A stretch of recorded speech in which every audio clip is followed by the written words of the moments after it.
पड़ता है कि शिव जो भगवान है वही शिव जगत के गुरु है, वही शिव जो अचिंत्य है, जो अनंत है, जो असीम है, वही शिव गुरु भी है। और शिव के दानदाता स्वरूप से लोगों ने हमेशा से कुछ न कुछ पाया। दानदाता स्वरूप यानी हमने उपवास भी की, हमने साधना आराधना भी की, हमने मंत्रों का जप भी किया और हमने साधुता के रूप में महादेव को साधुता की पराकाष्ठा भी पाया। कोई अगर साधु भी है तो उसकी पराकाष्ठा शिव स्वयं है, ये पाया। तो भगवान के दानदाता स्वरूप से दुनिया के लोग जुड़े रहे, भक्त बनकर जुड़े रहे। हम अक्सर भक्त उसको कहते हैं जो पूजा पाठ करता हो, या जो सुबह सुबह स्नान करके मोमबत्ती अगरबत्ती दिया पूजा पाठ ये सारे काम करता हो, तो हम उसको कह देते हैं कि बड़ा भक्त है। परंतु भक्त होना बहुत कठिन है। भक्त होना इतना आसान नहीं होता कि वो सिर्फ अगरबत्ती दिखाने से कोई भक्त हो जाता है, ऐसा नहीं है। भक्ति की परिभाषा जो हमारे देश में या विश्व में कही जाती है उसको श्रेणीबद्ध किया गया है कि कोई अगर विचार करता है कि शिव मेरे होंगे, फिर इस विचार पे वो खरा होता है। विचार गहरे होते हैं और इतने गहरे होते हैं कि भाव बन जाता है, भाव भी घनीभूत होता है, गहरा बनता है, मजबूत बनता है, इतना मजबूत बन जाता है कि प्रेम में बदल जाता है।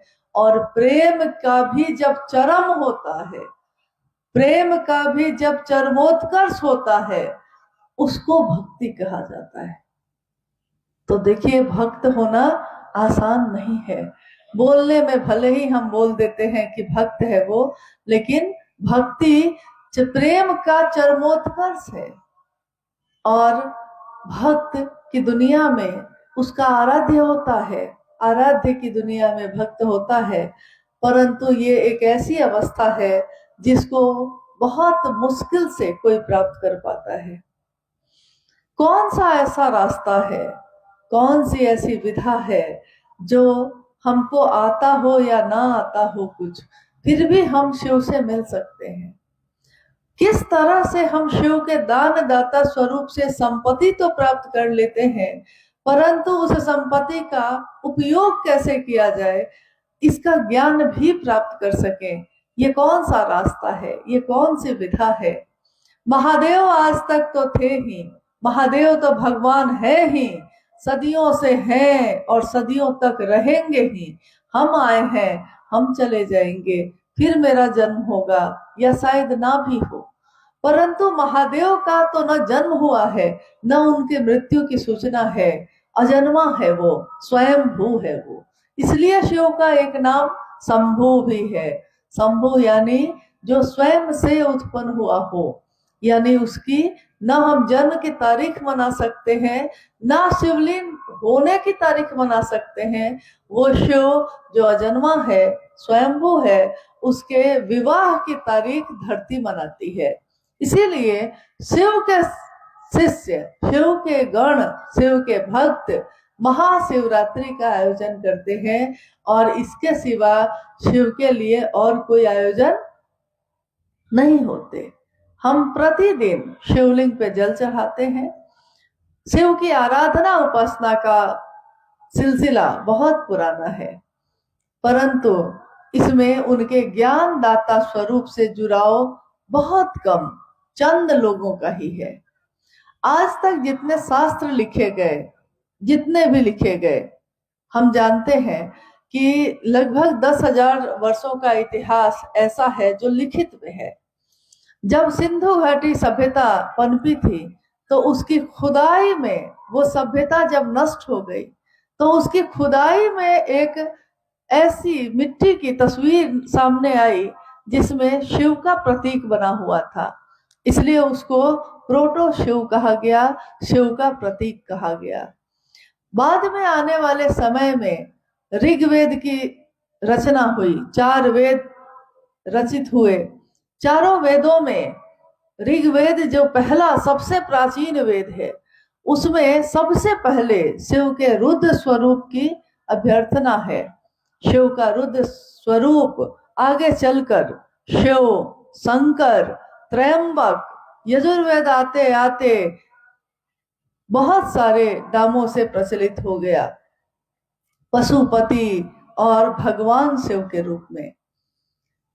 पहले जब लोग आदि मानव थे और उनको नहीं पता था कि कैसे घर बनाया जाता है, कैसे भोजन बनाया जाता है, आज हम आप जानते हैं। लेकिन कभी इंसान ऐसा भी था जब उसको पता नहीं था कि आग कैसे जलाई जाती है, तो वो जंगलों में ही रहता था, बिना कपड़ों के, बिना भोजन के, कंदमूल खाकर अपना गुजारा कर रहा था।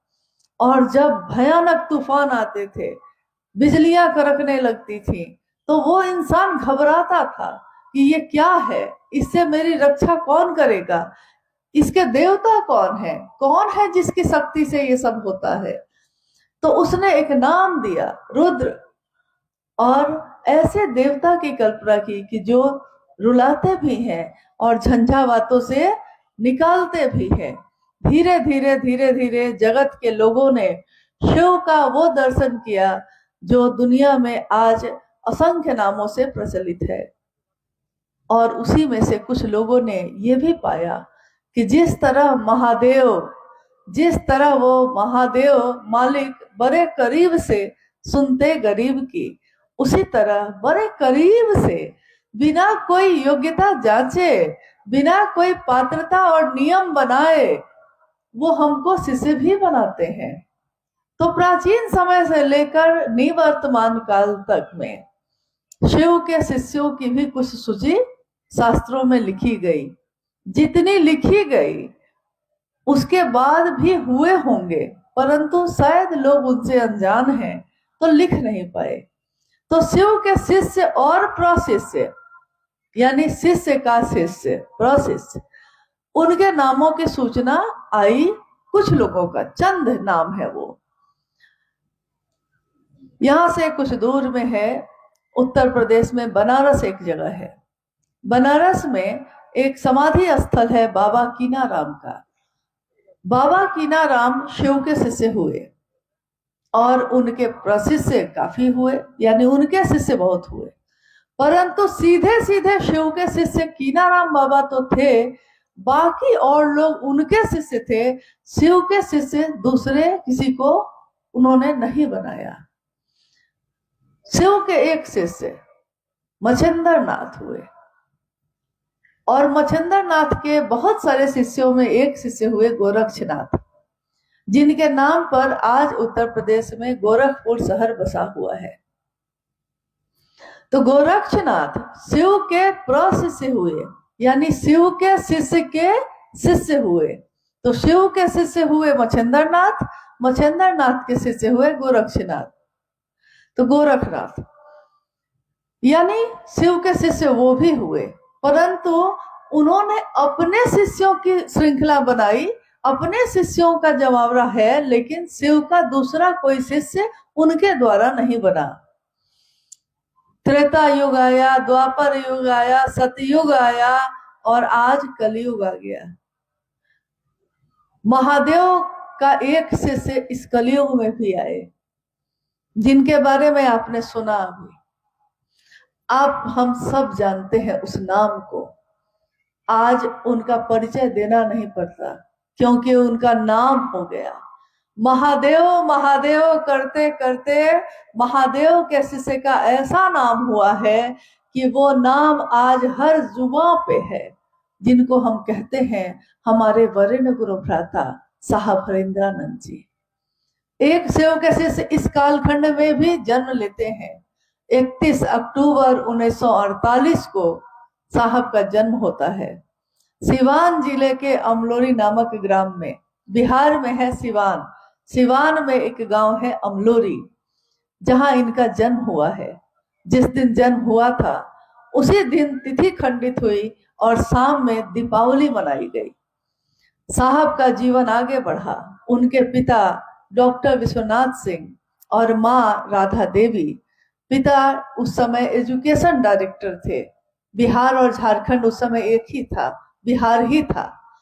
झारखंड 2000 में अलग हुआ है, उससे पहले तो बिहार ही था।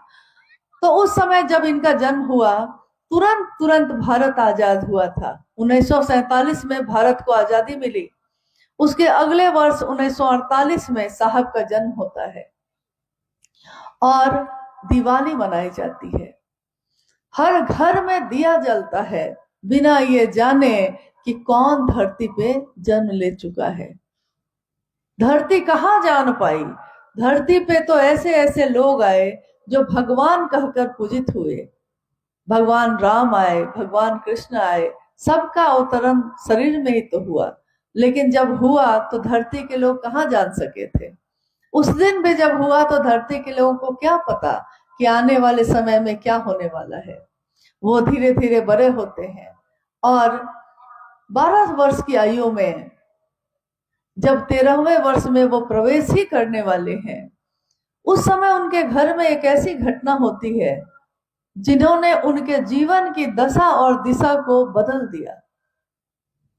साहब उस समय जमुई में अपने पिता के घर में हैं और जमुई में उनके पिता के केबिन में, उस कक्ष में, उस कमरे में जब वो जाते हैं तो वो देखते हैं कि एक व्यक्ति, एक तांत्रिक बैठा हुआ है और वो अपनी बाईं बाह पे कोई कागज रगड़ रहा है, उस पे शब्द उभर कर आ जा रहे हैं। इनको लगा कि ये कौन है जो यहाँ ऐसे आए हैं। तो पता करते हैं, पिताजी कहते हैं जाइए आप यहाँ से जाइए। सरस्वती पूजा का दिन था, चंदा का पैसा लेने गए थे, पिताजी से चंदा का पैसा लिया और चले आए, स्कूल चले गए। लौट के आए, पता चला वो शिक्षक थे जो अब घर में रहेंगे और अब बालक हरिंदानंद जी को पढ़ाएंगे भी। तो प्रतिदिन अब शाम की कक्षा शुरू हो गई, प्रतिदिन शाम में वो साहब को पढ़ा रहे हैं और पढ़ाने से पहले शाम में जब वो बैठे हैं तो वो बालक हरिंदानंद जी से कहते हैं कि खरीका लाइए। वो खरीका लाते हैं, लेकिन अनमने मन से, बिना मन के, चूंकि गुस्से में गए हैं। तो खरीका नीम का होता है, आम का होता है, लेकिन उन्होंने क्या किया कि जो झाड़ू रखा हुआ था नारियल का, भींगा हुआ, आंगन धुलाया था उससे भींगा हुआ था, उसी में से तोड़कर उनको लाकर दे देते हैं और मास्टर साहब समझ जाते हैं कि बच्चा बदमाशी कर रहा है। तो मास्टर का, तांत्रिक का जो उसका अपना एक रूप है वो सामने आ जाता है। मतलब वो अब उस रूप में क्रोध में आ गए और उन्होंने उस खरीके को पटका जोर से जमीन पर। खरीका सांप में बदल जाता है। जैसे ही ये देखते हैं तो ये चिल्ला पड़ते हैं और कूद कर मास्टर के शरीर पे ही कूद जाते हैं। कहते हैं ये क्या है। मास्टर साहब देखते हैं कि अरे बच्चा तो घबरा गया, और क्योंकि इस बच्चे के पिता मेरे बॉस हैं, मेरे पदाधिकारी हैं, तो वो तुरंत कहते हैं बउआ कुछ नहीं है, कुछ नहीं है, देखिए ना कुछ नहीं है। बात तो आई गई हो गई, परंतु साहब अब पूछ रहे हैं उनसे ये क्या था, ये कैसे होता है, खरीका सांप में कैसे बदला। तो वो कहते हैं कि बउआ इस साधना से होता है, मंत्रों का जप करना पड़ता है, साधना पड़ता है इसको। अब ये बउआ जो है अब पीछे पड़ जाते हैं, मुझको बताइए, मुझको सीखना है। तो इनके जिद के आगे वो मास्टर साहब सिखाने लगते हैं। रोज रात में ये अपने कमरे से निकलते हैं, उनके कमरे में जाते हैं। लेकिन एक रात जब वो मास्टर के कमरे से निकलकर अपने कमरे जा रहे हैं, इनकी माँ बोलती है बउआ आप कहाँ से आ रहे हैं बरकू। ये चुपचाप अपने कमरे में आते हैं तो देखते हैं पिताजी, साहब के बाबूजी बैठे हुए हैं। पूछ रहे हैं इनसे कहाँ गए थे रात में। ये अपने स्वभाव के अनुसार साहब ने कहा मैंने जीवन में कभी झूठ नहीं बोला, मैं कभी झूठ नहीं बोलता। तो उन्होंने उस समय भी कहा कि मैं साधना सीख रहा हूं, मैं चमत्कार सीखना चाहता हूं। तो उनके पिताजी ने कहा कि सो जाइए, जवाब कुछ नहीं दिया, चले गए। सुबह जब इनकी नींद टूटी थोड़ी देर से, तो इन्होंने चपरासी से पूछा, मास्टर साहब कहाँ हैं? उसने कहा, बाबू वो चले गए, क्योंकि आपके पिताजी को जब ये पता चला कि आप उनसे साधना सीख रहे हैं, तो आपके पिताजी ने उनको विदा कर दिया है। अब ये बड़े निराश हुए। ये साल है 1961 का।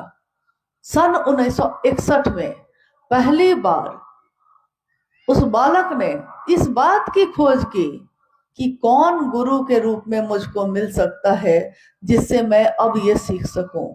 किसी ने कहा कि अमुक जो स्थानीय शमशान है वहां पे एक अघोरी रहते हैं, उनसे आप सीख सकते हैं। इन्होंने आधी रात में उस अघोरी से मिलने का निर्णय ले लिया। अपनी माँ से कहा कि मुझको एक जगह जाना है। कह के जो ये निकले तो बारिश का समय था, भीगते हुए उस शमशान में पहुंचते हैं। सन 1961 में पहली बार साहब भजनानंद जी शमशान की भूमि पर अपने पांव को रखते हैं, बिना भय के, बिना किसी चिंता के, कोई परवाह किए बिना, और वो अघोरी जैसे इन्हीं के इंतजार में बैठा है। वहां से इनकी साधना शुरू होती है। परंतु आने वाले अनेक वर्षों में एक तरफ इनकी पढ़ाई भी चल रही है और एक तरफ साधना भी चल रही है। आने वाले अगले 14 वर्षों तक में इन्होंने अनेक लोगों को अपना गुरु बनाया, लेकिन हृदय की वो प्यास ना बुझी, ज्ञान की वो तरफ, वो बेचैनी नहीं बुझी। लगा कि आखिर मैं कहाँ जाऊं, क्या करूं। अगर आप एक दिन कोई काम करने का प्रयास करते हैं और वो काम सफल नहीं होता, तो दूसरे दिन आपका मन निराश होने लगता है। आपने दुकान खोली, दुकान नहीं चल रहा है, 1 महीना बीत गया, आप निराश हो जाते हैं। परंतु सोचिए उस बालक के मन में कैसी चाह थी कि अगले 14 वर्षों तक वो भटकते रहे, पढ़ाई भी लेकिन चलती रही। ऐसा नहीं था कि पढ़ाई छूट गई हो, पढ़ाई भी चलती रही और वो बालक गुरु की तलाश भी करते रहे। धीरे धीरे उनका जीवन अपने पिताजी के साथ बहुत सारे जगहों पे भटकता हुआ बढ़ता गया और समय आया आगे जब वो कॉलेज में गए। लेकिन उनकी माँ और उनके पिताजी हमेशा ये बात बाद में कहते थे कि जब ये 12 साल का था और 13वें साल में ये शमशान जाने लगा, तो उनकी माँ ने कहा कि मैंने इसको मना किया। मैंने कहा कि बउआ, आप बड़ा होके कुछ बनिए, पढ़िए लिखिए, कहाँ इस सब में पड़े हुए हैं। लोग बोलते हैं आपके बारे में कि अघोरी हो गया, शमशानी हो गया, तो मुझको तकलीफ होती है।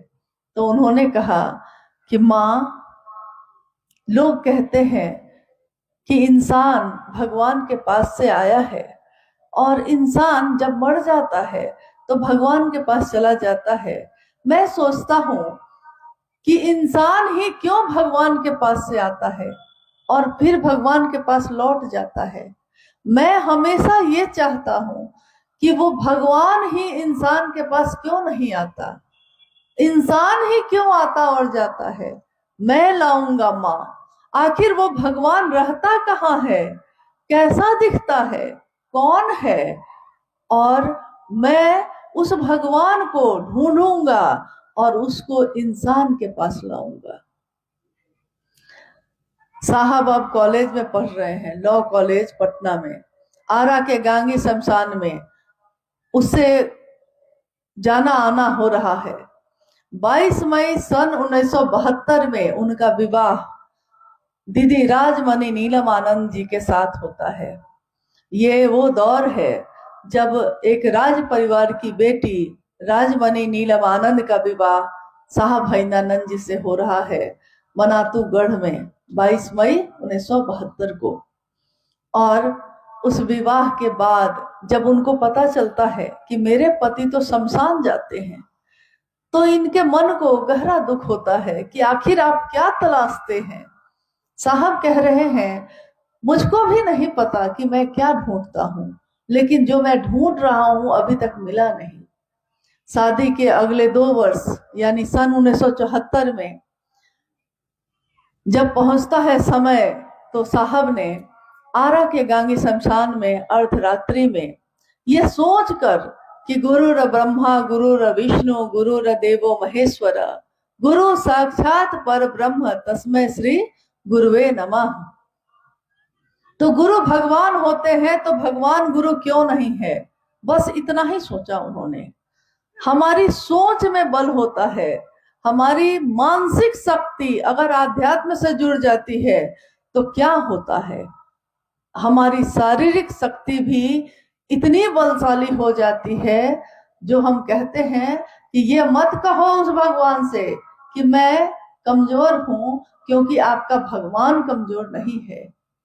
साहब ने यही जाना अपने जीवन से कि जो उन्होंने दृढ़ निश्चय किया अपने मन में, उनका मन इतना मजबूत हुआ कि एक दिन धरती पे ये बात 1980 के दशक से उनके द्वारा बढ़ती चली गई। साहब और दीदी माँ ने दुनिया के तमाम लोगों से ये कहना शुरू किया कि शिव से बढ़िया गुरु कोई नहीं है।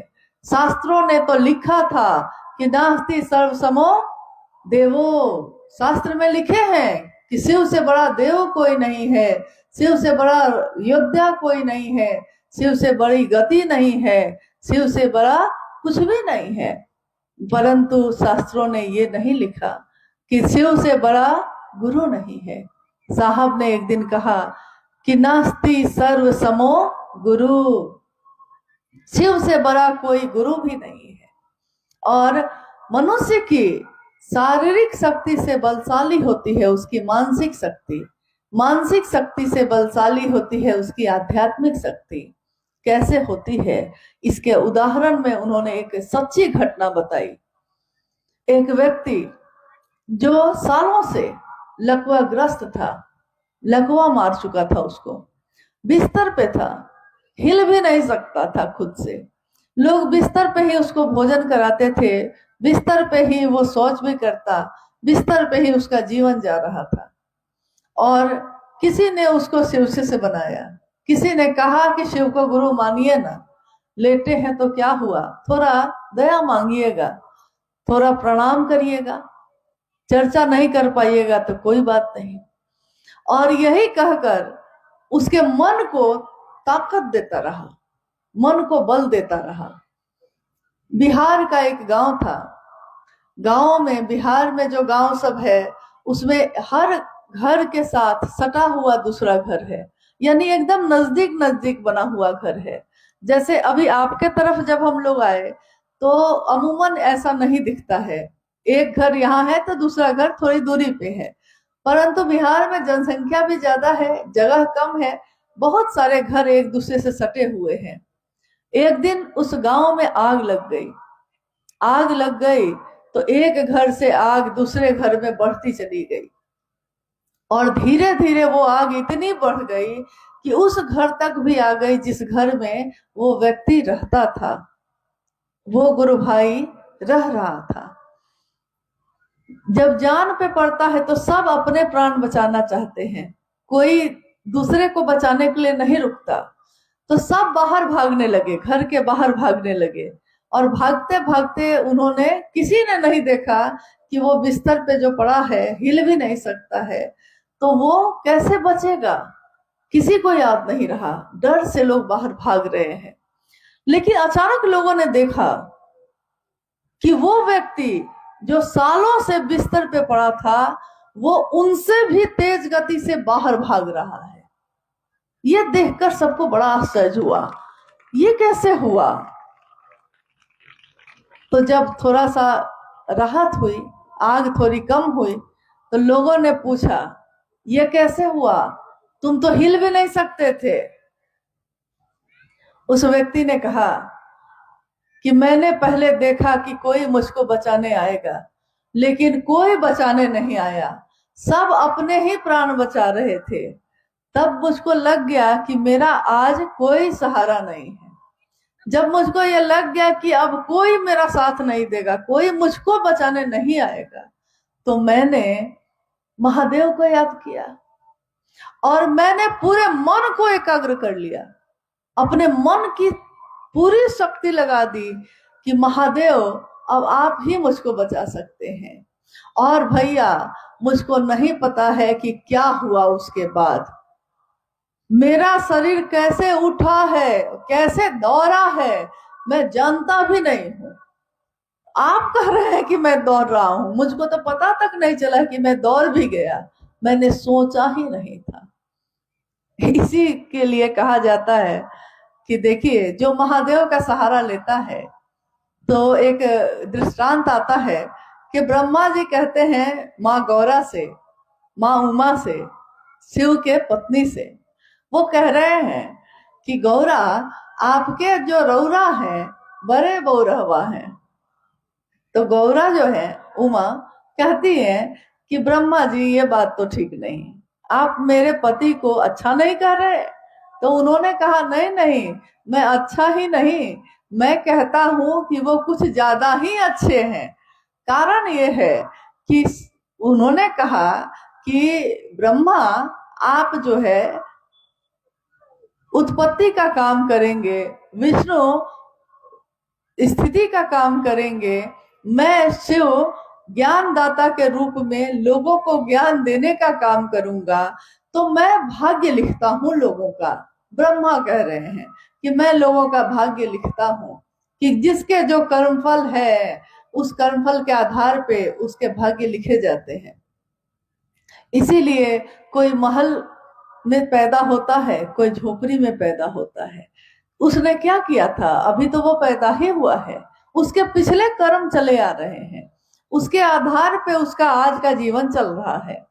लेकिन ब्रह्मा कह रहे हैं कि आपके जो रौरा हैं यानी महादेव, कोई उनको पुकारता है, कोई उनके ऊपर निर्भर हो जाता है, तो वो उसकी एक रेखा नहीं बदलते हैं, एक भाग्य नहीं बदलते हैं, वो पूरी की पूरी किताब ही बदल देते हैं। तो जो रो रो नरक के भागी हैं उनको भी उबार देंगे शंभु। हे उरग उड़ के बल जा, गलहार लेंगे शंभु। उरग कहते हैं सांप को, डसना जिसका स्वभाव है, जहर उसकी नियति है, टेढ़ा चलना उसका स्वभाव है, वो सीधा नहीं चल सकता। वो काटेगा, प्यार से भी काटेगा तो जहर ही देगा, उसके पास कोई उपाय नहीं है। लेकिन वो भी जब सीने के बल जाता है, झुक कर जाता है, समर्पित होकर जाता है, तो महादेव उसको अपने गले में धारित करते हैं।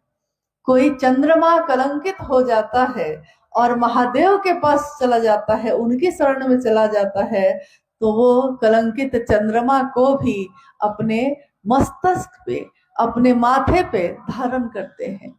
महादेव तो ऐसे हैं जो ज्ञान भी ऐसा देते हैं कि जीवन जीने की कला सिखा देते हैं। गुरु के रूप में वो हमको ऐसा ज्ञान देते हैं कि जीवन तो वही होता है, लेकिन नजर भी वही होती है, नजारे बदल जाते हैं, क्योंकि नजर बदलो तो नजारे बदल जाते हैं। आप किसी के लिए प्रेम से सोचिएगा तो आपको सबसे अच्छा व्यक्ति वही लगेगा और वही व्यक्ति रहता है। लेकिन अगर आपके मन में घृणा हो जाती है तो वो व्यक्ति दुष्ट नजर आने लगता है। आपकी नजर ही आपको अच्छा भी दिखाती है, आपकी नजर ही आपको बुरा भी दिखाती है। हमारे मन में ही सारी चीजें होती हैं, ये मन ही है। क्योंकि अक्सर हम कहते हैं कि मेरा मन नहीं है, आज मेरा मन नहीं है, आज मैं नहीं जाऊंगा, आज मैं ये खाना नहीं खाऊंगा, यानी मेरा मन ऐसा कह रहा है। मन से शरीर नहीं चल रहा है, चल रहा है।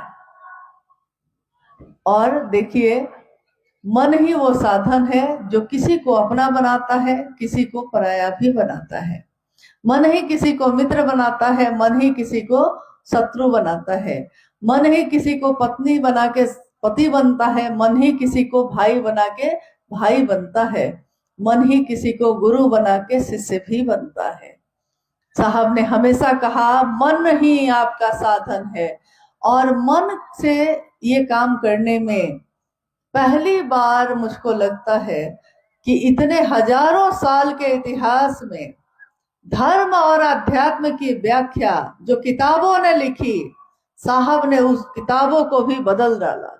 उन्होंने कहा कि जाति, धर्म, वर्ण, संप्रदाय सबसे परे है शिव की शिष्यता। शिव की शिष्यता में इन चीजों का कोई काम नहीं। इंसान इंसान को प्यार करे, मानव मानव को प्यार करे, एक दूसरे की कद्र करे, सब शिव की ओर चले, सब उस रास्ते के पथगामी हो। हर व्यक्ति परमात्मा पथ का पथिक हो सकता है। यही उन्होंने चाहा, यही उन्होंने किया भी। अपने पूरे जीवन में उन्होंने, हम में से अक्सर लोग शिव से चाहते हैं, ये एक पंक्ति है, लेकिन ये पंक्ति बहुत कुछ बदल देती है। शिव से चाहते हैं और कोई शिव को चाहता है। कभी माँ उमा ने तपस्या करके कहा अपने पिता से कि मैं अगर शंभु का वरण ना करूंगी तो फिर और किसी का ना करूंगी, वरहूं शंभु नहीं तो रहूं कुंवारी। तो देखिए एक निष्ठता है, यहाँ एक है, मेरे लिए सिर्फ वही है, दूसरा कोई नहीं हो सकता। तो ऐसी एक निष्ठता हमारे आपके मन में भी आ जाए, इसकी कोशिश करनी है। कोशिश अगर दिल से की जाए तो कामयाब होती है। कोशिश अगर दिल से की जाए तो पूरी कायनात उसमें मदद करती है। आप अगर कोशिश दिल से करेंगे कि किसी को महादेव के तरफ चला दें, महादेव स्वयं उसमें मदद करते हैं, क्योंकि साहब ने ये देख लिया कि अगर आप किसी का भला करना चाहते हैं तो महादेव ही सबसे ज्यादा इस काम में मदद करते हैं, और कोई आए या ना आए, महादेव तो जरूर मदद करते हैं। और हमारी आपकी अनुभूति है कि साहब और दीदी भी इस काम में मदद करते हैं। आज हमारे आपके साथ के बहुत लोग महादेव के काम में चलते हैं। अभी संथाल परगना में, पूरे संथाल परगना में हर जगह पे महादेव की चर्चाएं हो रही हैं। गुजरते हुए कानों में आवाज आती है। जब कानों में आवाज आती है, कहीं से भी आती हो, कहते हैं, हमारे पूर्वजों ने भी कहा कि जो शिव का नाम लेता है, जो शिव का नाम सुनता है, जो शिव ही शिव भजता है, वो शिव जैसा ही हो जाता है, शिव स्वरूप ही हो जाता है। तो जो शिव का नाम भजता है, और कैसा हो जाता है, क्योंकि शिव जैसा हमको नहीं होना है, वो शिव ही हमारे जैसा हो जाता है। जहां भी जाइए वो शेष हैं, अशेष हैं, न जाने क्या क्या है वो शिव। जो उनको जैसा धार ले वो उसके जैसा भेष है। जो उनको धार लेता है, अपने जीवन में धारित कर लेता है, गुरु रूप में रास्ता पूछ लेता है, गुरु का जो आदेश है बिल्कुल वही करता है, तो महादेव उसी के जैसे हो जाते हैं। आपको हमको महादेव जैसा नहीं होना पड़ता, हम जो हैं हम ही हो जाते हैं वैसे। तो आज ये महोत्सव भी जो आयोजित हुआ है, दुमका की धरती पे हुआ है। दुमका के इस धरती पे साहब के साथ मैं पहली बार आई, और आज भी अपने साहब के साथ ही आई, क्योंकि कहीं भी शिव की शिष्टता होगी तो वहां पहले साहब और दीदी का साथ ही आपको लेना पड़ेगा। बिना उनका साथ लिए ना तो इस धरती पे कोई शिव की बात कर सकेगा, ना सुन सकेगा, क्योंकि उन्होंने शिव के लिए शिव को चाहा, शिव को चाहा जैसे माँ उमा ने चाहा। साहब ने भी शिव को चाहा। साहब ने हमेशा कहा कि मेरी कोई कामना नहीं है, न तो अर्थ की, न तो धर्म की, न तो मोक्ष की, न तो काम की, चतुष्टय कोई कामना मेरी नहीं है। महादेव को गुरु मानकर मैंने सम्मान नहीं चाहा आपसे, मुझको नहीं चाहिए आपका सम्मान। अरे महादेव ने जो मान दिया है उससे ज्यादा धरती तो नहीं दे सकेगी। महादेव ने जो प्रेम दिया है उससे ज्यादा धरती का कौन है जो प्रेम दे सकता है। महादेव से बड़ा प्रेमी कौन, महादेव से बड़ा मित्र कौन, महादेव से बड़ा अपना कौन। अपनेपन से भी जो अपनेपन में मिलते हैं वो महादेव मिलते हैं। तो जब वो मेरे हो जाए, बस कोशिश यही करनी है कि मेरे तो हो ही जाए, लेकिन दूसरों के भी हो जाए। मेरे जीवन में तो भला हो, दूसरों का भी तो हो जाता, तभी ना दुनिया शिवमय होगी, तभी तो दुनिया सुंदर होगी। आइए हम लोग इस कार्यक्रम में कोई अगर जिज्ञासा आई है तो उस जिज्ञासा पे भी